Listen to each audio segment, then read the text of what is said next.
How to cancel order in Adidas app. Hello guys and welcome back to the channel. In this video, I'm going to show you how you can cancel order in Adidas app. So let's get started.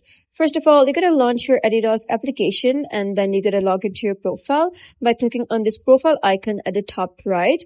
And then you're going to click on login and log in with your credentials.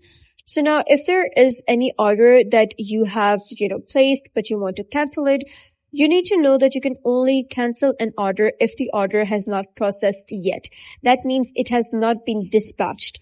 So you can simply click on your profile and then you're going to click on order history and you should see all of the orders that you have placed. You can simply click on the item and you should see an option of cancel only if the order has not processed or dispatched yet. You can click on cancel and you're good to go.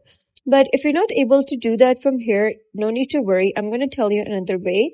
You're going to scroll down, click on need help, click on start chat and talk to any representative of Adidas and tell them what your issue is. For example, if you have placed an order accidentally and you wish to cancel it, you can simply tell the Adidas representative and they're going to look into the matter. So that is basically how you can cancel order in the Adidas app. So if you found this guide helpful, give it a thumbs up and don't forget to subscribe for more helpful tutorials. I'll see you in the next video.